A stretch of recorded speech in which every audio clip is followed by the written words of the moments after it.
Hey, before I get into the video, I just wanted to shout out to anybody who doesn't know, I do have my own comic books. To start with, I have a Master's End fan comic. It's a series of 6 graphic novels that I've done of Masters of the Universe. It's a fan comic with me kind of telling my final battle between He-Man and Skeletor, and then the crazy adventures that happen after that and what happens on the planet and with the characters. I know that if you've read Masters of the Universe comics, that type of stuff has been done, but this is a fan comic, so I can do anything that I want, and I take it into some what I think are hopefully interesting places. It's a work that I'm proud of. It's not perfect, but you know, it's something that I've made and I'd like to share with people. I have volumes 1 through 3 available. I have also issues 4, 5, and 6 for anybody who's interested. $20 a pop. I also have a sketchbook I put together. I made this about 2 years ago or so, and I've only ever sold one, but I never kind of hype it up. I take it with me to comic conventions, and no one's ever bought a single one. I have the sketchbook available. It's just black and white sketches of, it says sketchbook, but it's all female figures, faces, body shots, just a bunch of different things that I've done over the years. There's some neat stuff in there. $10 a pop for the sketchbook if you're interested.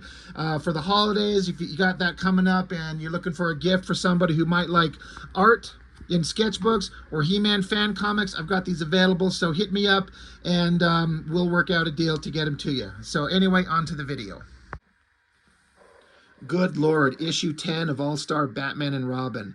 This book, this thing is just, it's kind of hard to believe that it's the kind of the train wreck that it is.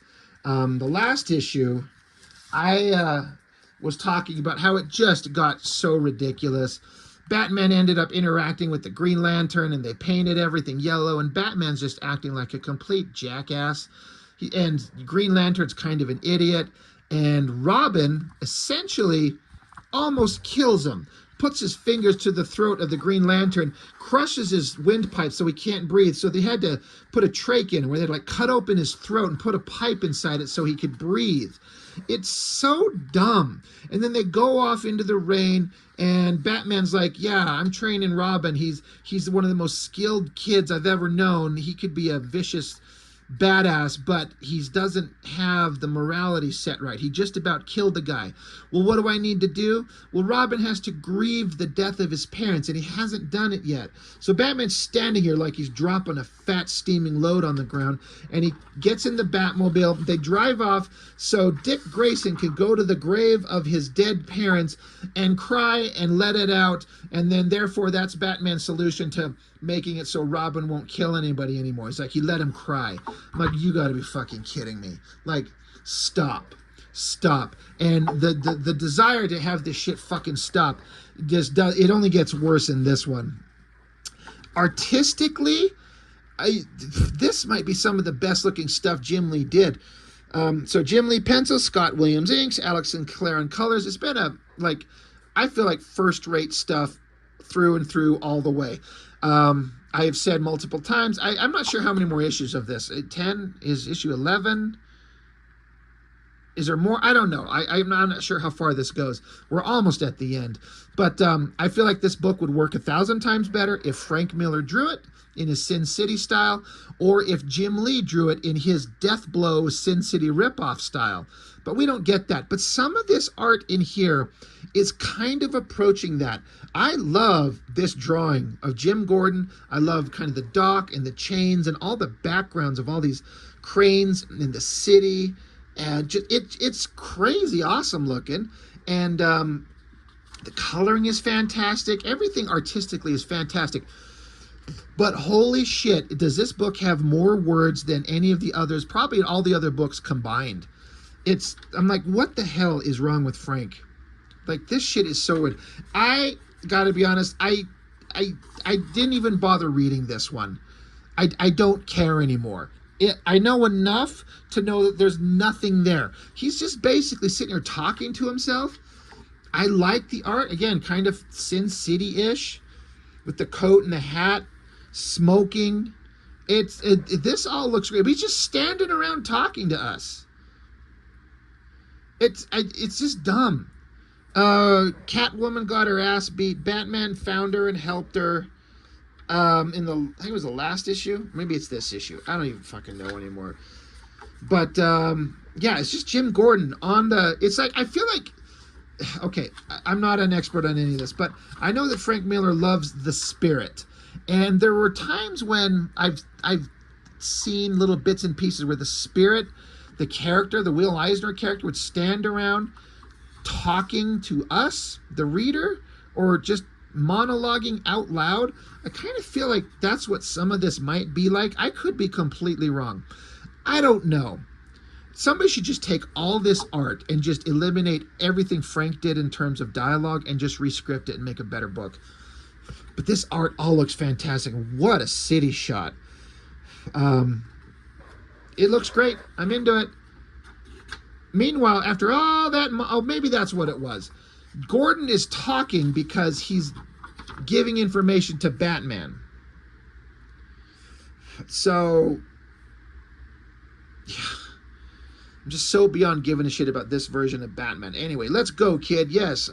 And back with Gordon, we get into some personal stuff with Gordon and his wife and his daughter, Barbara, who becomes Batgirl, which was set up several issues ago. I love all the art. I love the coloring. This, if it wasn't for all these bullshit words everywhere that say nothing, this art is pretty fantastic. This is kind of a... I'm not a fan of this shot. It feels really out of proportion. Batman feels really bulky up top and kind of stumpy and small down below. Again, I'm not trying to tell Jim Lee how to draw. I'm not that dumb, but it's not my favorite splash page of Batman jumping down anywhere. It's just kind of okay. Robin looks kind of fine. This page, this double page spread, this one I dig a lot. Excuse me. I think there's another one too. Yeah, I've seen these pages in pencil. You can find the kind of penciled pages online. This big shot of Batman is awesome. This giant shot of Robin looks like a lot of fun to draw. The coloring is awesome with the uplighting. So much bullshit text. It's just so nonsensical. And then another just big shot of Robin, just so excited. I mean, he's, what do they say in the book? He's 11 years old. The only thing that's interesting here is the art, and seeing these in black and white. I'm pretty sure I've seen just the black and white inked version with all the awesome, incredible line work from Scott Williams, all these long, sweeping ink lines. I wonder if that's fun to do, you know, if it's a huge pain in the ass. All these crazy backgrounds. There's kind of a fade or fuzz, like a haze put over it to kind of make it look like it's in the background to push these characters forward. I'm not a fan of it. It's unnecessary. But I get what their thought process is. Yeah, it says, we hit your ride. Finally, Frank shuts the fuck up. We don't need all his nonsensical bullshit all over. He's not saying anything. Just stop. But there, yeah, Batman runs into Catwoman. I like this shot. That looks really good. The coloring with like the steam and smog and this gross, grungy Gotham City. It looks good. She was attacked by the Joker. Batman's pissed off. So now we get back into Barbara Gordon. And there's a bunch of cuss words and they black them out. And so you have to kind of fill it in. Like, grow some fucking testicles, DC Comics. He's like, fuck me, that little bitch stole my board. Fuck you twice. Fuck you letting, you let a fucking little piece of jailbait steal you. Like, it's just... Say it or don't say it. I think this blacking out the cuss words is stupid. And this version of Batgirl, like, it doesn't work. She's supposed to be like a, I want to say, 16 or 17-year-old kid. She just decides that Batman is awesome, so she puts on a Batgirl outfit and goes around on a skateboard. And then she, like, tackles a bunch of full-grown men. And she's going to put him down, and she uppercuts him. I know this is a comic, and this is all, like, exaggeration and silliness and adventure, but this is stupid. Like, I have to believe it. And I don't believe that just a regular human 17-year-old girl, or however old she is, she's underage, and she doesn't have any superpowers, nor is there any indication that I am aware of that I can recall that she's got any kind of training. So she just gets out on a skateboard and starts beating the shit out of people. This is where Mark Millar kind of shows us what would happen with Kick-Ass. Remember in the kid first put on that outfit and went out to fight people and got the ever-loving piss beat out of him. This is dumb. And it's supposed to be some kind of like awesome like power fantasy of look at this awesome girl beating the shit out of full-grown men. No. No. No. This is stupid. Speaking of stupid, we're coming back to the Black Canary. She's still, like, her and Batman were fucking not too long ago. She's still probably got Bruce Wayne's jizz crawling down her thighs. And she's out here just beating the shit out of more people. And Frank just litters the page with text. What the hell is wrong with him thinking that all of this is necessary? This is so stupid. Like, how many words on a page can you put on there? Like, the art's great. She looks awesome. She's beating the shit out of people. She's this violent murderer. Everyone in this Batman universe is a piece of shit, really. So many words. Crazy. And Black Canary, she's not awesome. You know what is awesome? Adam Hughes drawing all these girls. I love that stuff. He gets the body language of them all perfect. Like Wonder Woman, tall, bigger than the rest of them, but big, strong, thick arms. Power Girl. I'm not sure who she's supposed to be. I think that's supposed to be Oracle, because she's sitting. Of course, Poison Ivy and Harley. Not sure who she is. There's a couple other characters off page. Love Adam Hughes. But yeah, Black Canary, more text. She blows up these buildings. She's running away on her motorcycle. She's cackling like an insane person. This is all so fucking dumb. Look at all the text everywhere. It's just, this is insanity. Back with, and there's some kind of time thing, like this is 7 minutes later, 6 minutes later, 13 minutes ago. It's fucking Barbara Gordon on a skateboard. Getting out here. Somebody knocks her the fuck out. Not that I want her beat up, but this is what would happen. She gets punched, put on the ground. Oh yeah, the cops. Now, of course, cops in Gotham City are scumballs, most of them. So they're grabbing her, and they lock her up. They put her in the back of a cop car, and we're going to be scared. This is going to be bad because her dad is the police commissioner. Speaking of words on a page... And so, you know, Gordon's like, kid, what the hell were you doing? This is insane. And then something's going on. It's supposed to end on this really kind of scary, terrifying, kind of like sadness moment for Jim Gordon. And I'm sorry, I haven't read this. I don't care. And it's done. I think this is the last issue. I can't remember. I'll have to double check. It's really a disappointment. A monumental clusterfucked disappointment of epic proportions. It started out as like, this should be the greatest thing ever. Frank Miller, the defining writer on some arguably the most defining works of Batman ever.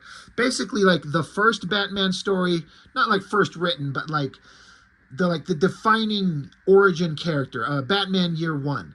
And then the defining ending of the character's run, The Dark Knight. But then you pair Frank Miller, the writer of those two books, with Jim Lee, like artist on the best-selling American comic book of all time. This should have been a home run, and it's absolute like trash. From a story perspective, artistically, I feel like Jim Lee was at full power, and he put everything into it, and I don't fault him at all. I like his art better here than anything he's done later. This is way more interesting than the current Hush stuff.